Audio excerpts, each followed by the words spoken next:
Hello guys! Magandang araw po ulit sa inyong lahat. So ngayon is narito na naman kaming mag-asawa. So ang i-share namin sa inyo ngayon is ang embutido.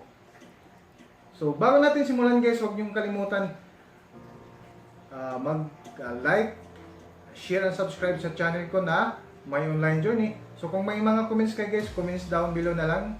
Sasagutin ko na lang kung ano yung positive and negative comments. Okay?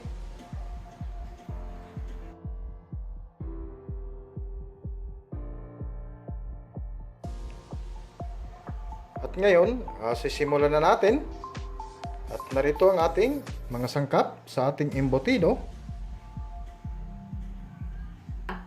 Mayroon tayong ground pork.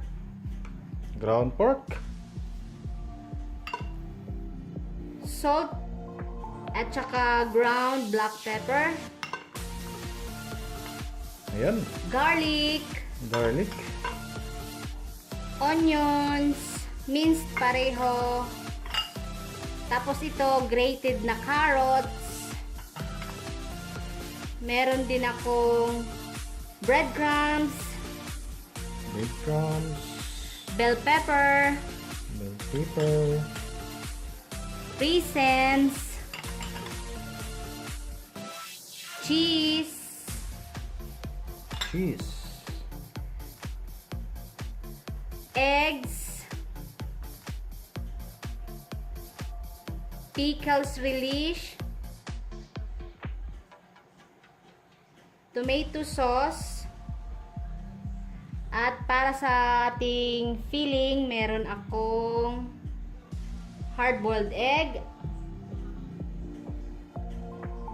Then, hotdog.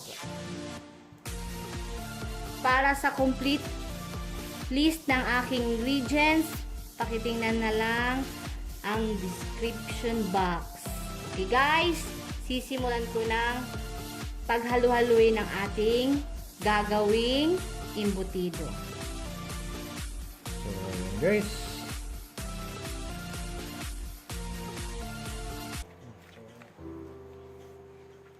Kaya marami to guys na aking gagawing 2 kilos siya na ground pork. Kasi may umorder na family friend.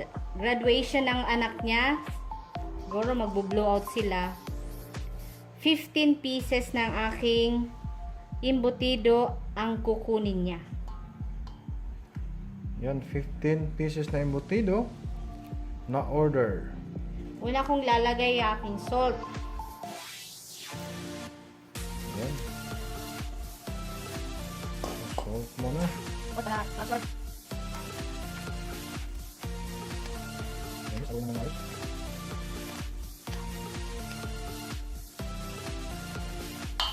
Sunod naman yung aking ground black pepper. Yung ginagamit kong black pepper sa sa supermarket ko siya binibili. Kasi sigurado akong hindi yung walang halo, kasi sa palengke parang may daya. Yes, sa palengke hindi natin sigurado kung 100% ba. Sa SM supermarket ko siya binibili.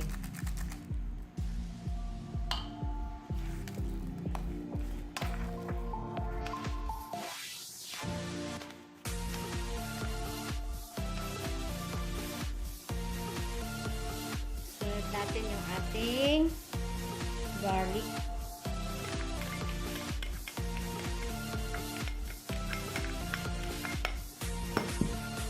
Tapos ating onion.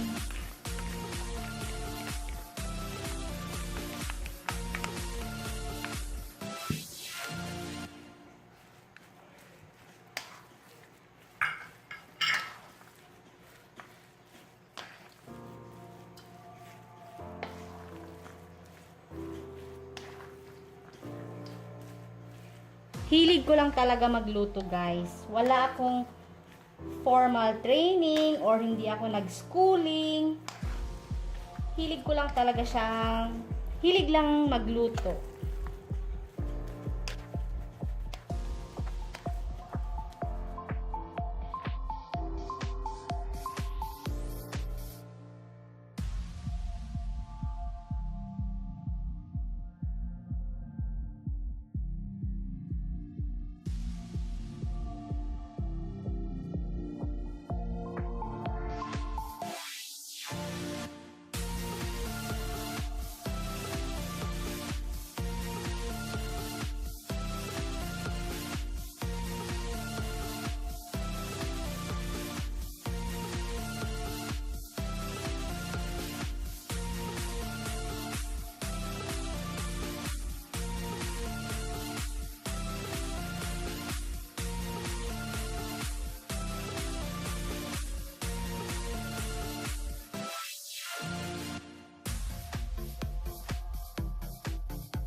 So guys, sisimulan na natin magbalot ang ating embutido. Ang aking takalan or sukatan ay 1 cup.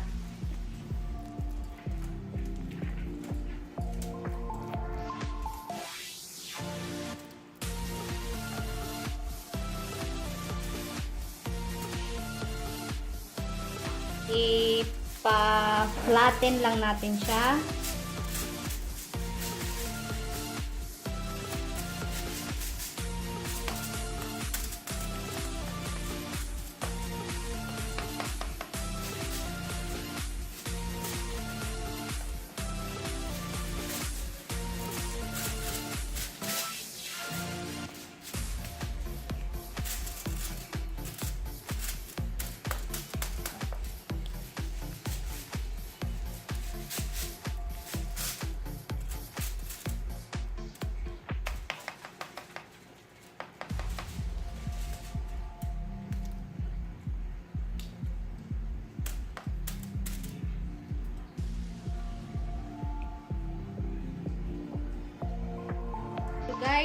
Okay na, nabalot ko na siya lahat.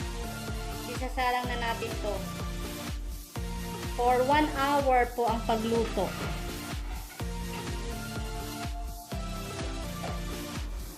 Salang na natin to guys. Lutuin natin to siya. Ito guys, luto na ang ating embutido. After 9.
So ito guys, okay na.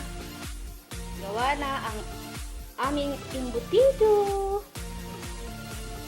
Sabi ko nga kanina, best serve siya pag may ketchup sa ibabaw.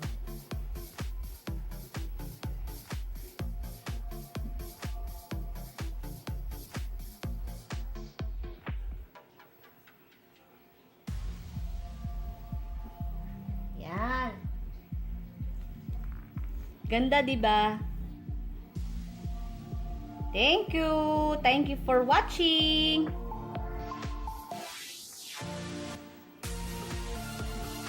Ayun guys, tapos na. So sana makagawa rin